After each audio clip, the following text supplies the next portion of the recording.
यहाँ पर हम लॉन्ग हॉल जो ट्रेन होती है, लॉन्ग हॉल ट्रेन के अंदर हम परिचालन व्यवस्था देखते हैं, किस तरीके से परिचालन व्यवस्था होती है। तो लॉन्ग हॉल गाड़ी है, एक ही लाइन क्लियर पर चलाई जाएंगी। टेल बोर्ड, टेल लैंप सबसे पिछले वाहन पर लगाया जाएगा। टेल बोर्ड, टेल लैंप बीच वाले ब्रेक यान पर हम कह सकते हैं नहीं लगाया जाएगा। एयर प्रेशर प्रथम लॉको द्वारा निर्माण किया जाएगा। बीच वाले या बैंकर लॉको की बात करें, बीच वाले या बैंकर लॉको का बीपी चार्ज नहीं करेगा। बीच वाला या बैंकर लोको का बीपी चार्ज नहीं करेगा। प्रथम लोको का लोको पायलट ही गाड़ी में ब्रेक लगाएगा। बीच वाले या बैंकर लोको के लोको पायलट प्रथम लोको पायलट के द्वारा ब्रेक लगाने पर अपना लोको आइडल पर लाएंगे। लोडेड लॉन्ग हॉल मारुति की अधिकतम गति 55 किलोमीटर पर आवर या खाली लॉन्ग हॉल स्टॉक लोको की बुड्स गति के अनुसार होगी, बशर्ते उस समय लागू सभी गति प्रतिबंधों का पालन किया जाएगा। और बीच वाले या बैंकर लोको के लोको पायलट गाड़ी को प्रथम लोको के लोको पायलट से समन्वय रखते हुए उसकी आवश्यकता के अनुसार लोड को ढकेलेंगे। अंतिम ब्रेक यान का गार्ड लॉन्ग हॉल का प्रभारी होगा, तथापि बीच वाले ब्रेक यान में भी गार्ड को रखा जाएगा। लॉन्ग हॉल गाड़ी का गार्ड गाड़ी की शंटिंग के उपरांत गाड़ी स्टेबल किए जाने पर पिछले हिस्से को रोल डाउन होने से बचाने हेतु गाड़ी की सुरक्षा हैंड ब्रेक लगा करके सुनिश्चित करेगा।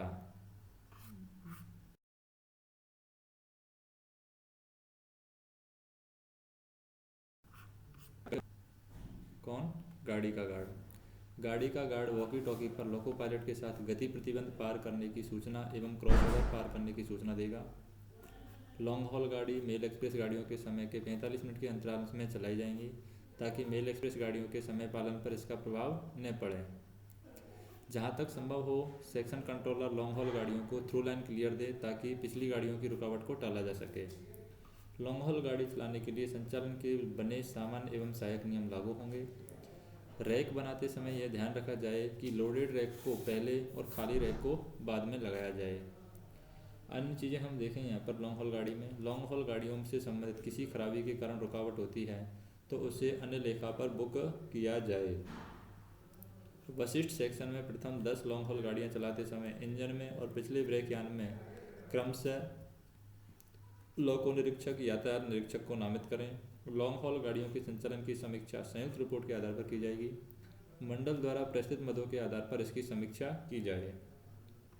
बरसात के समय सभी लोको के स्टैंडर्ड्स कार्यरत होने चाहिए। लोको के मानसून शेड्यूल का अनुपालन किया जाना चाहिए। अगले वर्किंग टाइम टेबल में इन अनुदेशों को प्रकाशित किया जाएगा। लॉन्ग हॉल गाड़ियों का संचालन ZRTI के अभ्यास क्रम में जल्द से जल्द सम्मिलित किया जाएगा। लॉन्ग हॉल गाड़ी के कर्मचारी दल, लॉन्ग हॉल गाड़ी के कर्मचारी दल PCOR, TLC, CCOR को इन अनुदेशों का पॉकेट बुकलेट दिया जाएगा। यदि आवश्यक हो तो मंडल द्वारा स्थानीय निर्देश जारी किए जाएं जिससे स्थानीय भौगोलिक स्थिति परिचालन संबंधी निर्देश हों। मंडल के वरिष्ठ मंडल संरक्षा अधिकारी एवं संरक्षा सलाहकार इन गाड़ियों की जांच करें एवं संरक्षा नियमों का उल्लंघन नहीं होता है तो यह सुनिश्चित करें।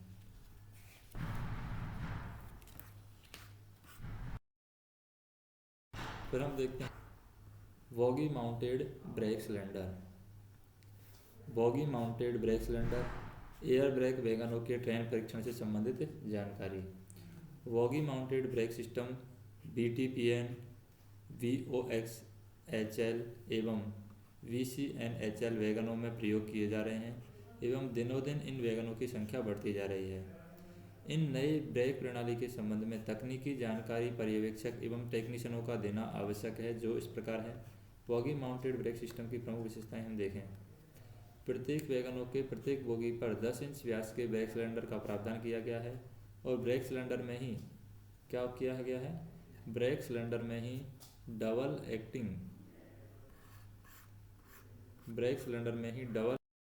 एक्टिंग स्लैक किया गया है जो पे इन और पे आउट का कार्य करता है। इन वैगनों में ऑटोमेटेड लोड सेंसिंग डिवाइस का प्रावधान है जो ऑटोमेटेड प्रेशर कंट्रोलिंग का कार्य करता है। के टाइप के ब्रेक ब्लॉक का उपयोग होता है। एमपीटी लोड बॉक्स मैकेनिज्म का कार्य लोड सेंसिंग डिवाइस के द्वारा किया जाता है, जिससे डिस्ट्रीब्यूटर बल्ब से ब्रेक सिलेंडर में जाने वाला एयर प्रेशर को नियंत्रित किया जाता है। जैसे वैगन के खाली स्थिति में ब्रेक सिलेंडर में 2.2 kg पर सेंटीमीटर स्क्वायर का प्रेशर जाएगा और भरी हुई स्थिति में एयर प्रेशर 3.8 kg पर सेंटीमीटर स्क्वायर का प्रेशर होगा। तो यहाँ पर हम बात करें जैसे एमपीटी लोड सेंसिंग डिवाइस है, ये empty load sensing valve EL है, 60 बॉल्व हम कह सकते हैं empty load sensing valve EL. Next देखें,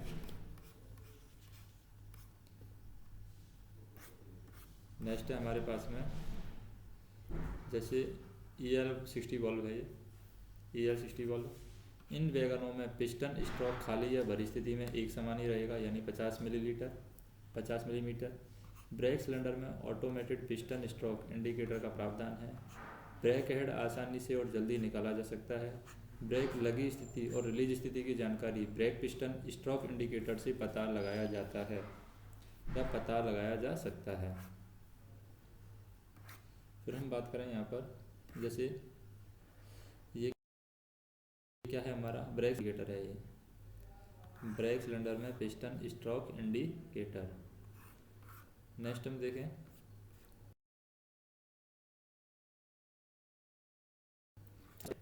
क्या बताया गया है यहाँ पर, ये गुड्स स्टॉक में single pipe graduated release air break है।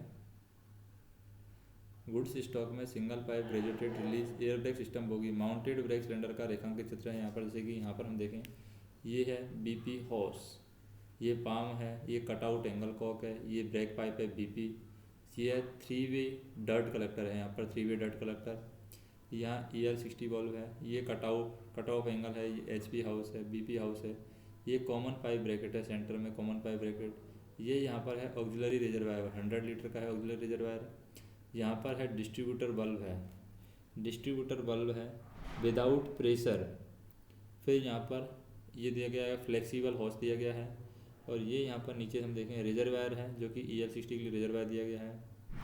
यहाँ पर हम बात करें 3 फ्लेंज का, ये दिया गया है isolating cock, 3 flange isolating cock दिया गया है। फिर यहाँ पर बताया गया है ब्रेक सिलेंडर फॉर बोगी 2, और ये है brake cylinder for bogie 1 with hand brake cable, और यहाँ पर हैंड ब्रेक केबल भी दी गई है। और ये रिलैक्सिबल हाउस है, यानी हॉर्स है रिलैक्सिबल हॉर्स, यानी फ्लेक्सिबल हॉर्स कह सकते हैं उनको, फ्लेक्सिबल हॉर्स है, फ्लेक्सिबल हॉर्स।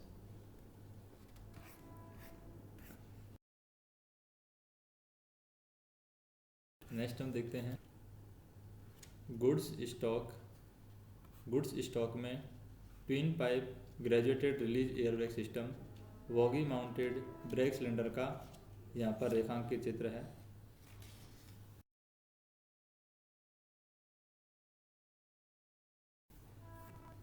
यह है यहाँ पर कट ऑफ एंगल कॉक है।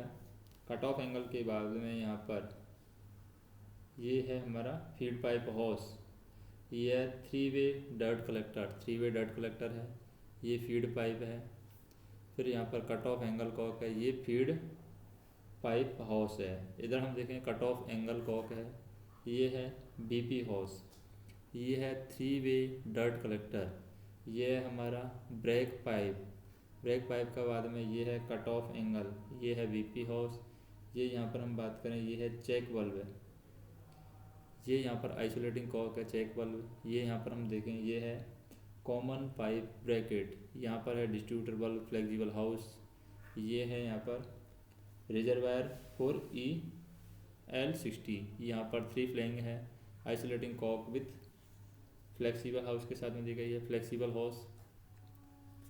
ये हमारा है ब्रेक सिलेंडर बोगी 1 के लिए है विथ हैंड ब्रेक केबल दे रखी है यहाँ पर, ये ब्रेक सिलेंडर बोगी 2 के लिए है। तो यहाँ पर हम बात करें कि जब वैगन खाली अवस्था में होता है तो EPM का इंडिकेटर ऑरेंज रंग का दिखाई देता है। EPM का इंडिकेटर कैसा दिखाई देगा, ऑरेंज रंग का दिखाई देता है, और भरी अवस्था में कोई भी रंग यहाँ पर दिखाई नहीं देता। जैसे EPM का इंडिकेटर ऑरेंज रंग का दिखाई देगा अगर खाली में होगा तो, और भरी में कोई भी रंग दिखाई नहीं देगा। ब्रेक एप्लीकेशन के समय एडजस्टिंग स्क्रू बोगी फ्रेम को टच करता है। नेक्स्ट हम देखें कि ब्रेक सिलेंडर को निष्क्रिय करने हेतु हम क्या करें। को निष्क्रिय करने हेतु यानी ब्रेक सिलेंडर को हम निष्क्रिय करना चाहते हैं तो हमें क्या करना चाहिए। यदि किसी कारणवश ब्रेक सिलेंडर सुचारू रूप से कार्य नहीं करे तो उसे निष्क्रिय किया जा सकता है। कैसे आइसोलेट कर सकते हैं, जैसे कि यहाँ पर हम देखें मेटल आइसोलेटिंग कॉक को बंद करने से यहाँ पर हम क्या करते हैं, ये आइसोलेटिंग कॉक है विथ वेंट है, तो मेटल आइसोलेटिंग कॉक है, इस आइसोलेटिंग कॉक को बंद कर देते हैं। मेटल आइसोलेटिंग कॉक को बंद करके ब्रेक सिलेंडर निष्क्रिय हो जाएगा और ब्रेक सिलेंडर की हवा automatically isolating cock vent hole से यहाँ पर बाहर निकल जाएगी, जिससे ब्रेक रिलीज हो जाएंगे। ब्रेक रिलीज न होने पर प्राई बार और क्रो बार का प्रयोग करके ब्रेक लॉक को रिलीज करने हेतु किया जा सकता है। इसे ब्रेक हमने रिलीज कर दिए हैं, ब्रेक सिलेंडर को निष्क्रिय करने की आइसोलेटिंग कॉक है। ब्रेक रिलीज होने हेतु डीवी के मैनुअली रिलीज हैंडल को खींच करके ब्रेक को रिलीज किया जाता है। प्राई बार और क्रो बार की सहायता से ब्रेक ब्लॉक और व्हील के बीच की गैप को हम बढ़ा सकते हैं। स्प्लिट पिन और ब्रेक ब्लॉक को बाहर निकाला जाए, ब्रेक ब्लॉक को निकाल करके नया ब्रेक ब्लॉक फिट किया जाए।